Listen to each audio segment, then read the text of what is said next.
गुरु जी, शुक्राना गुरु जी, अनंतम शुक्राना मेरे गुरु जी महाराज का। ओम नमः शिवाय। शिव जी सदा सहाय। ओम नमः शिवाय। गुरु जी सदा सहाय। शुक्राना, अनंतम शुक्राना मेरे प्यारे से पूर्ण गुरु, मेरा महाशिव, इतने प्यारे रूप में जो हमारे सामने विराजित है, उससे प्यारा, उससे ब्लेस्ड जीवन में कभी मुझे मिल सकता है, कभी नहीं सोचा था। आपको कभी आपकी झोली में इतना बड़ा खजाना आ जाए, वो भी मेरे गुरु के नाम का, ओहो, इससे बेहतरीन ना तो कुछ पहले था और ना ही आज कुछ देखने को मिल सकता है। वो बहुत ही प्यारे हैं। वो परमात्मा इतने प्यार से आपके जीवन में आपको ब्लेसिंग देते चले जाते हैं, आपको समझाते जाते हैं, सत्संग सुनवाते हैं, तो उसके पीछे कोई मकसद होता है। और जो कुछ भी घटित हो रहा होता है उससे कैसे निकाल कर लेकर चले जाते हैं। आपके चारों तरफ सॉल्स की क्या कनेक्शन है आपसे, आपको खुद को क्या किस तरीके से जीना है, ये सब कुछ समझाते चले जाते हैं। तो परमात्मा को कैसे ढूंढेंगे? परमात्मा तो वही है ना, जो आपको लाइफ दे रहा है, जो आपको जीवन में आगे बढ़ाते हुए तुम्हारा खुद हाथ पकड़ते हुए चल रहा है। और उससे भी प्यारी, बेहतरीन जो उसकी कहते हैं ना, उस परमात्मा की जो कलाकारी है, वो है इंसानी मनुष्य को किस तरीके से जिस भी परिस्थितियों में वो होता है उससे निकाल कर लेकर जाना। तो उससे प्यारा तो कुछ हो ही नहीं सकता। बहुत बार जैसे सत्संग सुनते हैं तो हमारे मन में ये आता है, ये भी होगा, वो भी होगा, हमें ये करना चाहिए, नहीं। लेकिन मेरा परमात्मा जब हमारे अंदर ये भाव डाल देता है कि जो कुछ भी तुम सुन रहे हो, जो कुछ भी तुम्हें दिख रहा है, उससे भी बेहतरीन क्या है, उसमें ये समझने वाली बात नहीं होती। कहीं ना कहीं कुछ ना कुछ इंट्यूशन आपकी लाइफ से रिलेटेड होता है, लेकिन उस सत्संग से जो आपको भरपूर ब्लेसिंग्स मिलती हैं ना, वो आप इन आँखों से भी नहीं देख सकते। और आप उसको महसूस तभी कर सकते हो जब आपके सामने आने वाले समय में उस परिस्थिति से आप कैसे निकल कर चले जाओगे। तो शुक्राना करो मेरे महाराज का, कोटि कोटि शुक्राना, कि जितना भी शुक्राना हम अपने महाशिव का करें उतना ही कम है। उसके कहते हैं ना, उनका नाम जपते जपते कहाँ पहुँच जाते हैं ये समझ ही नहीं सकते। लेकिन कभी कभी आपके जीवन में कुछ ऐसे सत्संग होते हैं जो गुरुजी महाराज बख्शते हैं, वो शायद कहीं ना कहीं, अगर मेरे जीवन में मुझे मिल रहा है और मेरी गुरु की जो कृपा जब मुझ पर होती है, तो मुझे किसी से कुछ भी नहीं चाहिए होता। कोई कहता है मैं ये दे दूं, नहीं, तुम्हें किसी से कुछ नहीं मांगना। कहीं जाते भी हो दर्शनों पे तो आप मांगोगे नहीं, आप सिर्फ उनका रिगार्ड करोगे, उनकी रिस्पेक्ट करोगे, उनकी इज्जत करोगे, क्योंकि वो आपसे बड़े हैं। अगर वहाँ पर लेकर गए हैं तो वो गुरु महाराज किसी कारण से लेकर गए हैं। आप मांगोगे किसी से भी नहीं, क्योंकि आप अपने महाशिव के सामने भी कभी कुछ नहीं मांगोगे, क्योंकि वो गुरु बिना दिए ही देने वाला है। तो शुक्राना है मेरे गुरु जी महाराज का। और कभी कभी कुछ ऐसे सत्संग जो गुरु महाराज बख्शते हैं, जैसे मेरे साथ हुआ, ये अब की बात नहीं है, ये पिछले साल की बात है शायद, काफ़ी समय हो गया। मेरे गुरु महाराज जब किसी चीज़ के लिए बोलते हैं तो वो करना ना करना मेरी मर्जी है। उन्होंने मुझ पर छोड़ा है, तो करेगी तो ठीक है, नहीं करेगी तो भी ठीक है, क्योंकि वो सिर्फ हमें हुक्म देते हैं। और अगर हम अपने गुरु के हुक्म पर चलते हैं तो उसके पीछे कोई मकसद होता है। एक बहुत स्ट्रॉन्ग फीलिंग थी, बहुत स्ट्रॉन्ग वॉइस थी मेरे गुरु महाराज की, कि जैसे मैं अपनी बालकनी में थी तो नीचे क्या था कि एक मैंने काऊ देखी ट्री के नीचे बैठी हुई, जिसके ऊपर बहुत सारी बीज घूम रही थी, जिनके फेस के ऊपर, उनकी बॉडी के ऊपर। लेकिन उनकी आवाज़ कुछ इस तरीके से वॉइस कर रही थी कि जैसे उनको बहुत प्यास लग रही है है या उस काऊ को फेस थोड़ा खुला था, जीभ थोड़ा नीचे की तरफ हैंग थी और इस तरीके से वो बिहेव कर रही थी और बड़ी तेज़ तेज़ ब्रीथ कर रही थी कि जैसे उनको पानी की ज़रूरत है। तो मुझे ऐसा लगा, तो मेरी वही आदत, जैसे मैं अपने परमात्मा से बात करने लगी तो उन्होंने कहा कि इसको पानी पिला दे। तो मैंने कहा गुरुजी मुझे तो लग रहा है पर यहाँ कोई मेरी मदद करने वाला तो है नहीं। तो फिर भी पता नहीं एक अंदर से एक ऐसा स्ट्रॉन्ग वाइब्स आई कि गुरु कह रहे थे नहीं इसको तू पानी पिला, इसको तू पानी पिला। तो मैंने कहा गुरुजी मैं तो कभी नीचे जाती भी नहीं हूँ, यहाँ सारे मतलब अपने ही सारे चारों तरफ लोग खड़े होते हैं और वो तो क्या कहेंगे, मतलब ऐसी ऐसी बातें चल रही थी। गुरु का एक ही जवाब था कि मैंने तेनू कुछ काम दिता है ते तू कर, लोकां नू क्यों देखना कि वो क्या बोलेंगे, क्या मतलब लोगों के बारे में क्यों सोच रही है। तो जो मैं तुझे कह रहा हूँ तू वो कर, बाकी सब छोड़ दे।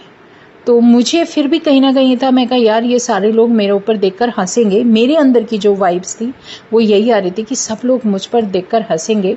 तो गुरुजी का एक ही जवाब था, हंसने दे, वो अपना कर्म बना रहे हैं, तू अपना कर्म, तेरे को किसी से क्या लेना देना। तो बस ये जो कश्मकश थी ना मेरी, फिर भी मेरे अंदर यही आया कि नहीं मेरे गुरु ने बोला है तो मुझे ये काम करना है। और मुझे सबसे ज़्यादा दया आ रही थी उस काऊ के ऊपर जो बेचारी इस तरीके से बिहेव कर रही थी और पेड़ के नीचे बैठी थी और बिल्कुल किनारी पे जैसे लोग आते हैं जाते हैं जैसे सबका सिलसिला होता है। तो मैंने क्या किया, मैं कहा अगर गुरु महाराज ने मेरे हाथ से कुछ करवाना हुआ तो ज़रूर कराएंगे, अगर रास्ता अपने आप बनता जाएगा, क्योंकि जब गुरु का हुक्म होता है ना तो वो काम जब आप करने के लिए आगे बढ़ते हो तो अपने आप रास्ते बनते चले जाते हैं। तो मेरा क्या था, ये सत्संग गुरु जी महाराज मुझसे शेयर करा रहे हैं, बहुत बड़ा आशीर्वाद है गुरु महाराज का।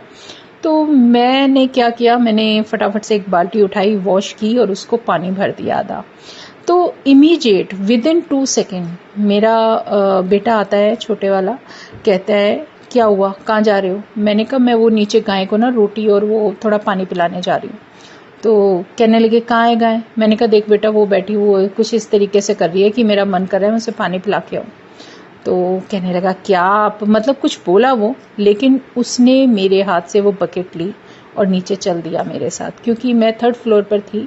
और गुरु महाराज की कृपा देखो, वो बकेट वो पानी की लेकर गया मेरे साथ नीचे और हम उसके फेस के सामने रखा, उसको रोटी दी हमने और बस जो भी किया गुरु महाराज ने करवा दिया। तो गुरु महाराज ने कहीं ना कहीं कोई सेवा बख्शी। मैंने कहा तू बकेट यहीं छोड़ दे, जब उनको पीना होगा पी लेंगे, उसके बाद तुम ये बकेट लेके आ जाना। क्योंकि नीचे शॉप है तो हस्बैंड को भी बता दिया कि तुम उठा लेना थोड़ी देर बाद। तो ये एक मेरा कहने का मकसद ये है कि जैसे गुरु कभी कोई कार्य कहते हैं ना तो उसमें हमें अपनी नहीं लगानी। मुझे ये बहुत अच्छी तरह से पता है कि जो कुछ भी मैंने ये किया, वहाँ पर कुछ लोग और भी खड़े थे और वो लोग शायद उनकी जो लाफिंग था ना वो मेरे ऊपर था, क्योंकि वो जो गाय थी वो बेचारी काफ़ी किसी चीज़ से गुजर रही थी, जैसे उनको कोई कुछ स्किन का कुछ हो या कुछ जो कुछ भी था, वो मैं नहीं बोलना चाहूँगी, लेकिन वो लाफिंग मेरे कानों में आई। लेकिन मेरे कानों में बस वही था कि मेरे गुरु का हुक्म था कि ये करना है तो करना है। गुरु ने कहा लोकां नू जो कर रहे हैं करने दे। वो कहीं ना कहीं शायद ये था कि जब कोई गुरु कुछ कार्य बताते हैं तो उसके पीछे बहुत बड़ी कोई उनकी ही प्लानिंग होती है, या वो ये करवाते हैं कि तुम ये कार्य करोगे तो शायद तुम्हारे कुछ कर्म मुक जाए। क्योंकि वो एक तरीके का भाव था जो मन में आया और गुरु ने स्ट्रांगली मेरे को वाइब्स दी कि तुझे ये काम करना है। तो मैंने वो कमेंट्स भी सुने और थोड़ी लाफिंग भी सुनी। मैं कहा छोड़ो, अवॉइड करो, क्योंकि गुरु ने कहा है तू अपना काम कर। सीधी सी यही आवाज़ थी उनकी मेरे कानों में, तू अपना कर, लोकां नू अपना करन दे। छोड़ दिया, सब कुछ छोड़ दिया, कुछ मतलब रखा ही नहीं और मैं आ गई। और कुछ देर बाद पता चला कि मैंने हस्बैंड से पूछा, मैं को गाय तो, और आप यकीन मानोगे वो जो गाय उठी नहीं थी, इतनी देर से बैठी थी, वो जैसे मेरे इसके लिए ही बैठी थी। 5 मिनट के अंदर वो गाय वहाँ से चली गई। तो उसने जो कुछ किया, चपाती खाई होगी, पानी पिया होगा, जो किया होगा। तो मैंने बाद में देखने आई, ऊपर आई थोड़ी देर बाद, मैं कहा देखूं उसने पानी पिया नहीं पिया, मन में यही रहता है ना। तो देखा तो वहाँ गाय ही नहीं है। तो मैंने हस्बैंड से पूछा, मैंने कहा कि आपने बकेट ले ली? कह रहे हाँ मैंने ले ली, वो तो गाय पानी वानी पी के चली गई थी। तो वो एक सत्संग जो गुरु महाराज ने मेरे जीवन में देना था, उसके पीछे कहीं ना कहीं कुछ उनका आशीर्वाद होता है कि वो आपको किस तरीके से कोई इंट्यूशन देते हैं, कुछ ऐसी वाइब्स दे देते हैं, ऐसे हुक्म दे देते हैं जो आपको करना ही करना है। मेरा मकसद सत्संग बताने का ये है कि कोई भी कार्य छोटा या बड़ा नहीं होता। अगर आप किसी जगह हो और आप कुछ कर सकते हो और आपको पीछे से हुक्म आ रहा है गुरु महाराज का, वो भी आपके उस परमात्मा का जो आपको हर तरीके से प्रोटेक्ट कर रहा है, तो उसके पीछे कोई ये सोचना कि पता नहीं गुरु महाराज ने मुझे क्यों दिया, करूँ ना करूँ, उसने हुक्म दिया, मुझे करना है। जय गुरु जी। तो अगर मेरे आसपास ऐसा माहौल है कि लोग मेरे ऊपर हंसेंगे या मेरे ऊपर कुछ कमेंट्स करेंगे, तो करने दो। शायद उस सब परिस्थितियों से मेरे पता नहीं कितने कर्म मुकवा दिए होंगे गुरु ने, वो मैं भी नहीं जानती। क्योंकि इंसानी जीवन में आने के बाद जब ये सब कुछ होता है ना, तो बहुत अमेजिंग होता है। और इसके पीछे भी कोई कारण होगा, ये गुरु महाराज जानते हैं, मैं कुछ नहीं जानती। क्योंकि हम तो कुछ जानने लायक है ही नहीं, इंसान है, पता नहीं कितनी बड़ी जर्नी चली आ रही है। और मेरे परमात्मा अगर मुझे कुछ कह रहा है तो कोई वजह होगी। और आज मेरा मकसद यही था बताने का, क्योंकि जिस तरीके से हम होली का व्रत करते हैं, बहुत सारे लोग हैं जो होली का व्रत करते हैं, अपने बच्चों की मंगल कामना के लिए करते हैं। और उसमें एक कहानी सुनाई जाती है, एक होली माता के लिए स्पेशल कहानी सुनाई जाती है, जिसमें कि एक लेडी होती है, किस तरीके से उसके कोई संतान नहीं होती, उस संतान को पाने के लिए होली माता की वो सेवा करती है। और होली किस रूप में होती है? वो होती है गाय के रूप में। और उसमें जो पूरी कहानी सुनाई जाती है वो बहुत अमेजिंग है कि शायद मुझे शेयर करनी चाहिए या नहीं करनी चाहिए, पर मन कर रहा है तो मैं करती हूँ। शॉर्ट में करती हूँ, ज़्यादा डिटेल में नहीं। कि एक लेडी होती है जिसकी संतान नहीं होती, वो अपनी जो कहते हैं ना कि ननंद की संतान देने के चक्कर में अपनी कोख दे देती है। तो वो सब प्रोसीजर जो भी होता है, उसमें से निकलने का सिर्फ एक ये तरीका होता है। मैं ज़्यादा डिटेल में नहीं जाऊंगी, बहुत लंबी स्टोरी है। तो उससे निकलने का एक तरीका सिर्फ उसको यही समझाया जाता है, जो माता द्वारा दिया जाता है, कि तू गाय की सेवा कर। कि गाय के रूप में एक वो होई माता जो रूप बदल कर आती है, और वो उस रूप में होती है जहाँ कोई भी उसको नहीं देखता। इतने ऐसी कंडीशन में आती है कि आप उसको पहचान नहीं सकते। और वो उस समय सिर्फ ये देखती है कि आज यहाँ मैं बैठी हूँ, कौन मेरे पास आकर मेरी सेवा करता है। तो उस लेडी को जब ये पूरा सब कुछ समझा दिया जाता है, तो वो जाती है और रेगुलर जितने दिन हो सकता है वो उस गाय की सेवा करती है। उसके बाद गाय कहती है, जहाँ कोई व्यक्ति मेरे पास आकर भी नहीं फटकता, तू मेरे पास आकर मेरी पूरी सेवा करती है, तो इससे बता तू मुझसे क्या मांगती है। और वो फिर कहती है कि मुझे कुछ नहीं चाहिए, मुझे मेरी कोख चाहिए, मेरे बच्चे चाहिए, जो कि किसी कारणवश तुमने ले लिए थे, क्योंकि वो होई माता होती है। तो ये सब कुछ जो कुछ भी चलता है ना, तो कहीं ना कहीं जो हमारा धर्म है या रिलीजन है, ये भी कोई मैटर नहीं करता। आप अगर किसी चीज़ को विश्वास से मानते हो, जो आपकी लाइफ में चल रहा होता है, उसके अकॉर्डिंग अगर तुम्हें ये सब कुछ पाना है, तो उसके पीछे कुछ तो मेहनत करनी पड़ेगी। तो यही सब कुछ जो उसमें है। और किस तरीके से गणपति बप्पा जो बेचारे कहते फिरते हैं, रूप बदल कर आते हैं एक उसमें, और कहते हैं कि मेरी खीर कौन बनाएगा, तो ये भी अपने लिए अमेजिंग है। तो ये सब एनर्जीज क्या होती हैं जो ये रूप बदल कर आती हैं? वो इसलिए आती हैं कि जो इंसानी जो जीवन हम लोगों को मिला है, कि मानव धर्म अभी भी धरती पर है, चाहे वो कलयुग है, चाहे कोई भी युग है। अगर ये धरती पर बचा रहेगा, तभी तो ये धरती आगे तक सेफ रहेगी।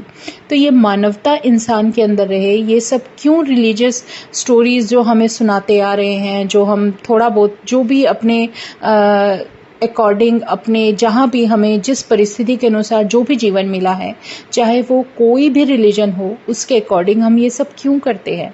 सिर्फ इसलिए कि हमारे अंदर जो थोड़ी बहुत इंसानियत बची है वो कायम रहे।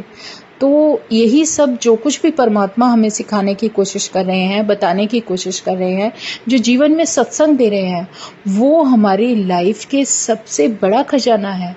और मेरा परमात्मा, मेरा क्या सबका है, लेकिन जो मेरे अंदर से भाव निकलता है, जो परमात्मा बताने की कोशिश करते हैं कि जब कोई कुछ तुम्हें कार्य दिया जाता है तो उसमें इफ बट मत लगाओ, जो मैंने बोल दिया वो करते चले जाओ। क्योंकि गुरु जब तुम्हारा हाथ थामकर तुम्हारे जीवन में आगे बढ़ता है ना, तो वो तुम्हारे जीवन में बहुत कुछ आशीर्वाद देता चला जाता है। उसके पीछे उसकी जो कृपा है वो बरस रही होती है, लेकिन हम ये सब चीज़ें एकदम से नहीं समझ पाते, क्योंकि जब तक वो नहीं बताते। और सच में मेरे साथ यही सत्संग हुआ। जैसे कल होली का व्रत था और मैं बैठी हुई स्टोरी सुन रही थी, और जो भी उन्होंने आंटी ने जो हमें कथा सुनाई, उसमें सेम वो कथा थी। और गुरु महाराज ने अचानक से मेरे को वो गाय वो काऊ जिसके लिए मैं वो ये सब करने के लिए भाग ली थी, मतलब मुझे ये होश नहीं था, कोई देखता है देखे, मतलब ऐसे भाव मेरे अंदर आ गए थे। गुरु ने वो एनर्जी दे दी थी। मैं खुद भी नहीं कहूँगी कि मैं गई, क्योंकि मैं ये सब करने की हिम्मत रखती नहीं। मेरे गुरु ने ऐसे भाव दे दिया, ऐसी एनर्जी दे दी कि मुझे ये करना ही करना है। तो वो गुरु ने ही कराया, हाथ पकड़ के गुरु ने कराया। और मुझे वो सेम वही जो उस समय गुरु ने करवाया था, वो सब मेरी आंखों के सामने ले आए। वो कथा सुनते सुनते मेरी आंखों के सामने वही गाय लाकर खड़ी कर दी। देख, वो तो आई थी तेरे पास और तेरे से मैंने क्यों कराया। तो कहीं ना कहीं वो हमारे जीवन में इतनी बड़ी कृपा और आशीर्वाद देने के लिए आ जाते हैं कि उसको हम कभी अपने शब्दों में बयां कर ही नहीं सकते। तो शुक्राना है मेरे गुरुजी महाराज का, अनंतम शुक्राना, जिसको हम अपने शब्दों में सच में बयां नहीं कर सकते। और वो इतनी बड़ी कृपा बरसाते हैं, इतनी बड़ी कृपा बरसाते हैं कि सच में हम धीरे धीरे ही कभी कुछ घटित होता है, जब गुरु खुद बताते हैं ना कि देख ये क्यों कराया था, तब वो सब अपने आप बता देते हैं, आंखों के सामने ले आते। हमें कुछ पूछना और कुछ वो कहते हैं ना जानना, वो सब कुछ व्यर्थ है। वो खुद ही आंखों के सामने दिखाते, देखिए क्यों हुआ था। तो इससे बड़ा आशीर्वाद तो कभी जीवन में हो ही नहीं सकता। और पूर्ण गुरु का जीवन में होना, वो भी हमारा भाग्य इतना अच्छा है कि हमारा महाशिव, मेरा इतना प्यारा महाशिव इतने प्यारे रूप में मेरे जीवन में पूर्ण गुरु के रूप में आ गया, तो फिर इससे प्यारा खजाना कोई है ही नहीं। तो शुक्राना मेरे गुरुजी महाराज का, अनंतम शुक्राना। पता नहीं जो भी है, जैसे भी है, जो महाराज की मर्जी। पर जब कुछ वो एकदम से कहते हैं ना, एक वाइब्स ऐसी दे देते हैं कि नहीं ये चीज़ तो होनी ही है और तुम्हें बोलनी ही है, तो बस जो महाराज की मर्जी। शुक्राना मेरे गुरुजी महाराज का, जो जीवन में इतना प्यारा सत्संग दे देते हो, एक इंसान को ये बता देते हो कि तुझे अब ये करना है। तो इससे प्यारा तो साथी कोई जीवन में हो ही नहीं सकता। वो किसी के मन से कुछ भी कहलवा देंगे, आपकी फैमिली को प्रोटेक्ट कर रहे होते हैं, चाहे वो आपके बेटे के रूप में आ जाए, चाहे वो आपके मतलब आपका जो लाइफ पार्टनर है उसके मुंह से कुछ कहलवा दे, या आप ये सोचो कि आप कहीं भी हो किसी भी परिस्थितियों में, लेकिन गुरु अपनी प्रेजेंस फील करा देते हैं। इससे बेहतरीन कुछ हो ही नहीं सकता, और इसी को तो हम भगवान कहते हैं। और इससे प्यारा भगवान ना तो जीवन में कभी हमने सोचा था कि मिलेंगे। और सच में कि परमात्मा कब, किस समय, किस रूप में तुम्हारे पास तुम्हारा ही कोई कर्म मुकने के लिए आ जाता है, तुम कभी सोच भी नहीं सकते। तो शुक्राना मेरे गुरुजी महाराज का, जो इतना प्यारा डिवाइन सत्संग दिया। शुक्राना गुरुजी, अनंतम शुक्राना। जय गुरुजी, जय गुरुजी, जय गुरुजी। ओम नमः शिवाय, शिवजी सदा सहाय। ओम नमः शिवाय, गुरुजी सदा सहाय। शुक्राना, अनंतम शुक्राना। जय गुरुजी, जय गुरुजी, जय गुरुजी।